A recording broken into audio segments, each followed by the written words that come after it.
Can you hear me? Don't exit this room, okay? This isn't a mistake. This room isn't a mistake. I had to hide these logs away from the core gameplay files, in a place that only a beta tester would look, and in a place where the files could be protected.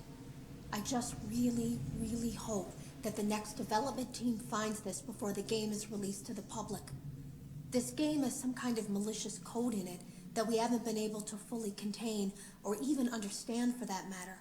We're over budget and out of time. But that's not the reason that we're shutting down. Listen, I have to keep this short so the file size will be small enough to fly under the radar. There are more. They may not be in order.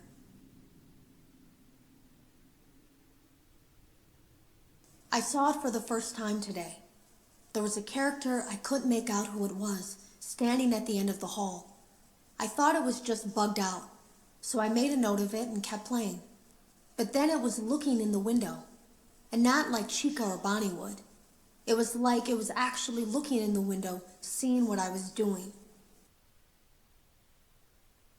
I heard a pretty heated conversation this morning between Dale, our manager, and someone else on the line. It really feels like this project is in trouble, in no small part because of the lawsuit, I'm sure. There has to be a lawsuit, there's no way there isn't. It happened in this building just a few doors down from me. I think it's made worse by the fact that Jeremy tried to tell us something was wrong. But as a dev team, we all just saw it as a challenge to find what the problem was and fix it. Who could have known that? I have to go. Have you ever heard of a guillotine paper slicer? It sounds made up, but it's an actual piece of office equipment. I didn't even know we had one in the supply room. I guess they're more common at businesses that do a lot of graphic design work. I remember seeing one when I was still in school, and even then, I knew how dangerous it looked. I was always afraid of losing a finger. That seems so silly now. Jeremy used to do design work. I guess that's how he knew it was there. The drawers have been emptied out. Someone was here. I don't think it was spring cleaning either. No, there was plastic on the floor. Someone was definitely here during the night. It had to have been the client. I mean, they sent us that stuff in the first place with no explanation, told us to scan it, said it would expedite the process so we wouldn't need to program any pathfinding ourselves. It was a budget thing, I guess. It was just junk, circuit boards and things like that. Looked pretty old.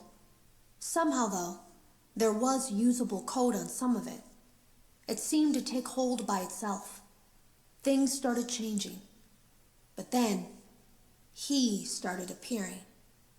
At least that's what Jeremy said.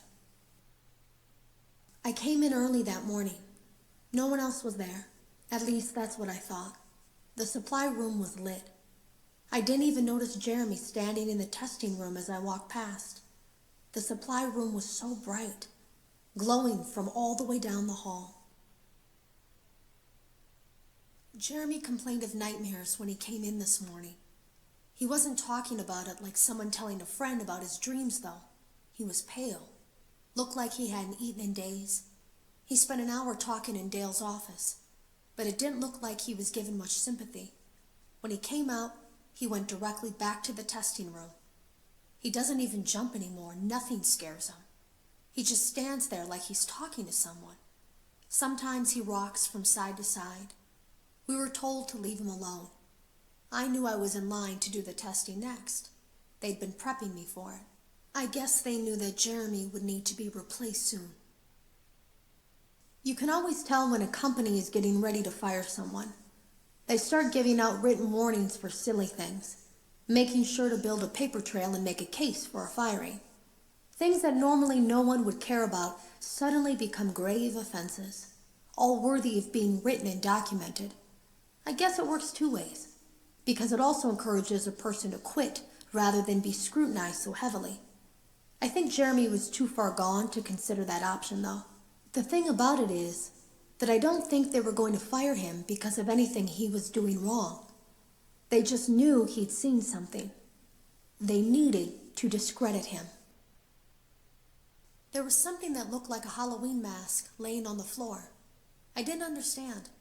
Ink must have spilled. It was only then that I heard a shuffle from the testing room and realized Jeremy must be there. I went back and peered in the window. I couldn't see his face. He had the visor covering his head. He had ink spilled on himself as well. The front of his shirt looked black in the dark room. He turned his head in my direction, but I don't think he knew I was there. I was told I had 3 days to finish Jeremy's work, but I know it's just passing the time. They don't really expect me to do anything. It's just to keep up appearances until the buyout is complete. We have to look like we have things under control. There's another potential development studio that wants to pick up from here, but who knows what kind of lies they're being fed to convince them to do it. Against my better judgment, I'm going to do my best to see what's here, make notes of it, and try to isolate where this thing is hiding. At least then the next person that tests this will have a chance of getting rid of it. Today was my last day of beta testing, and the anomaly that I've been seeing is nowhere to be found. But after inspecting some of the files, it seems that it's attached itself to these logs. My logs. That can't be an accident. So now I have to make a choice. Do I leave these logs here for you to find, or do I try to purge this thing myself by destroying the logs? I've chosen the latter. I can't delete them. By creating a protected area to store these logs apart from the game, I effectively gave this thing a safe place to hide itself. It's in here now.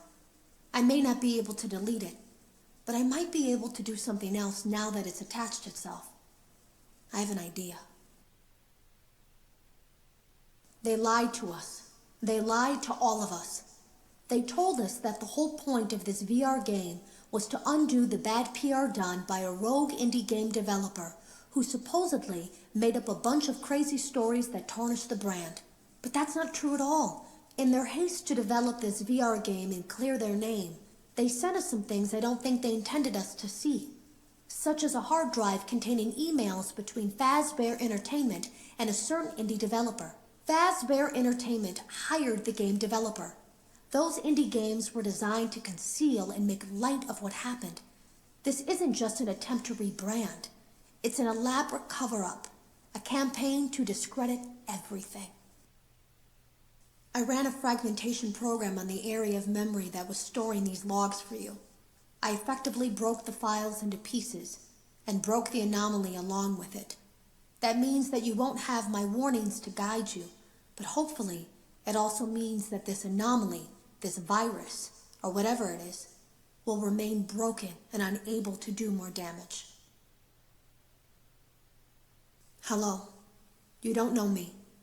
I had created a series of logs for you documenting the troubled development of this VR game that you're now testing, in hopes that you, whoever you are, and whatever team you are with, will abandon development. Now I fear that those logs are being used as a Trojan horse. If you are unable to abandon development, hide all traces of these logs that I've created. I fear that finding them and reassembling them will also reassemble the very thing I've tried so desperately to destroy. There is a way to kill it. It wants to escape through someone plugged into this game. That's you now. You have to let it begin the process of leaving through you. Then use the disconnect switch that I've embedded by the main stage. Let it approach you. Let it begin to merge with you. Play the music and flip the switch.